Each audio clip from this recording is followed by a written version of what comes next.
Have you ever felt stuck, trying to achieve a really big goal, maybe getting fit or learning a new skill? We often think it needs some massive effort, right? Like a huge dramatic leap. But what if the real key isn't those grand gestures? What if it's actually the quiet, consistent power of small, almost boring, everyday habits?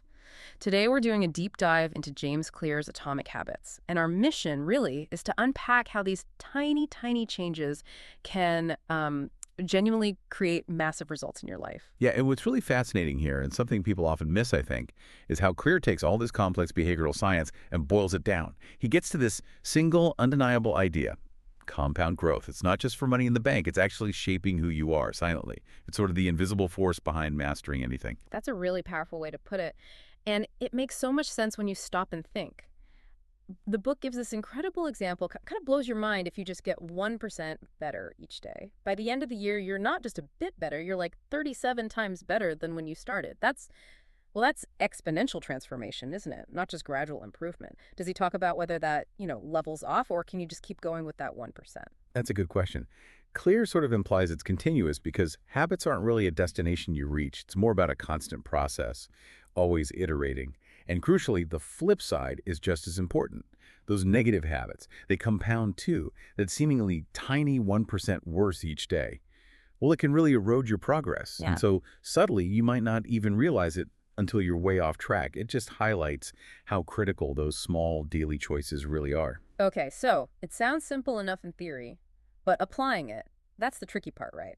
How does Clear suggest we actually build these good habits? And maybe even tougher for some of us, how do we break the bad ones? Right. He gives us this remarkably simple framework. Four laws, the four laws of behavior change. They're designed to make the whole process almost, well, automatic.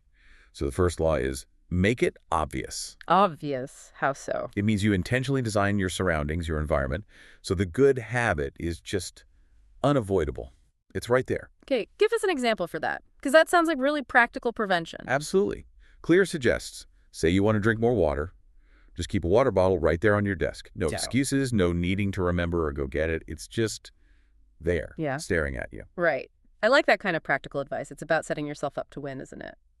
Okay, so the second law is make it attractive. This one sounds interesting. You pair the habit you want to build with something you actually enjoy. I think I tried this once with exercise and podcasts. Exactly. That's a perfect example. It works because your brain starts looking forward to the reward. So maybe you only listen to your favorite podcast when you're exercising. The craving for the podcast actually pulls you towards doing the workout. Huh, clever. Okay. And the third law, make it easy. This one.